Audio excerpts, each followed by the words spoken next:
Mail পাঠিয়েছেন Fazle দারাইন Calgary Canada থেকে। তিনি লিখেছেন, এভরি স্যাটারডে আফটার মাগরিব prayer we 15 family are trying to learn ourselves and teach our children how to read Quran, perform salah and other duties of a Muslim. We call it halaka or majlis. End of the halaka, we all together raise our hand and perform dua. O Allah, if we did any mistake in discussion, forgive us. Give us true proper knowledge of Islam.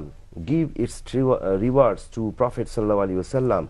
We prayed for our parents who passed away, prayed for Muslim Ummah, Sikh brothers and well-being our children so that they can stay with Islam in a Western country like Canada.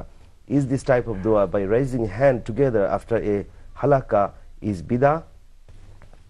এই প্রশ্নের উত্তর আমরা নিচ্ছি professor ইব্রাহিমের কাছ থেকে, যে প্রতি শনিবার যারা ফজলে দারাইন তিনি এবং আরো 15টি পরিবার কানাডাতে তারা বসবাস করেন, তো সেখানে তারা হালাকা করে থাকেন, যেটি ডক্টর মঞ্জুরের কাছ থেকে শুনেছি, যে মজলিস, একসাথে সবাই বসে কোরআন হাদিস নিয়ে আলোচনা করে, ইসলামী বিভিন্ন বিষয়াদি নিয়ে আলোচনা করা।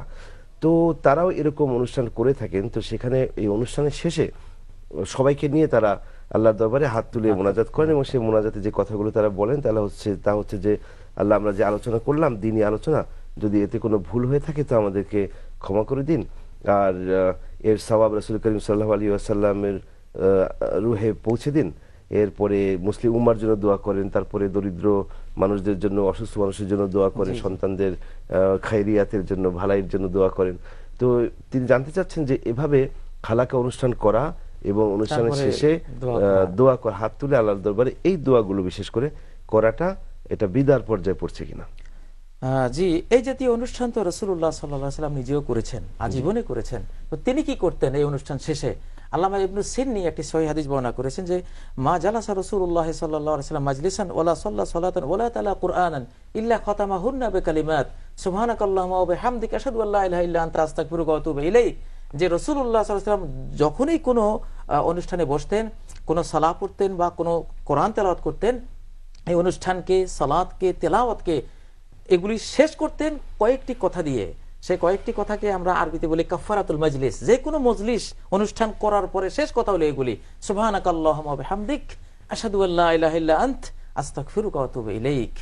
এটা এত সুন্দর একটি সুন্নাহ। যে দোয়ার কথা বললেন, এই দোয়া কি হাত তুলে বলতে না, হাত তোলার দরকার নাই, এমনি উচ্চারণ করতে? যে কোনো এখানে আরেকটু আসলে দরকার, মানুষের মধ্যে এখন একটা ধর্মীয় বিশাল একটা অকেশন হিসেবে নিয়েছে যে তারা একসাথে বসে দোয়া করা, দোয়া করা, এবং এটাকে ধর্মের একটা বিশাল ব্যাপার মনে করে এবং মনে করে যে আল্লাহর কাছে এইভাবে না চাইলে বুঝি চাওয়াটা হয় না, এবং আল্লাহ কবুল, হাত না তুলে আল্লাহ কবুল করবেন না, সেটাই। কিন্তু এই জিনিসটাকে আসলে বিশ্বের বড় স্কলার অনেকেই বেদাত বলেছেন। জি জি, কিন্তু হাত তোলা ছাড়া এই কথাগুলো বিকল্প এটাই, আমরা যে কোনো মজলিস শেষে আল্লাহ রাসূল যেটা বলতেন ওটা বলে উঠে চলে যাব বাস। কিন্তু অনুভূতির প্রসঙ্গে যদি আসি, তাহলে হাত তুলে মোনাজাত না করলে তো ওই একাগ্রতাটা আসে না। হাত তুলে করবেন, বিশেষ করে দোয়া কবুলের তো অনেকগুলো সময় আছে, যেটা হাদিসের মধ্যে এসেছে, সফরের সময়, অসুস্থতার সময়, রাতে। দেখেন আজকে যারা বিভিন্ন বিদআত অনুষ্ঠানের মধ্যে দোয়া করছেন, অনেক ধন্যবাদ। আজকে সময় একেবারে শেষ। অনেক ধন্যবাদ আপনাদেরকে, ডক্টর মনজুর ইলাহি।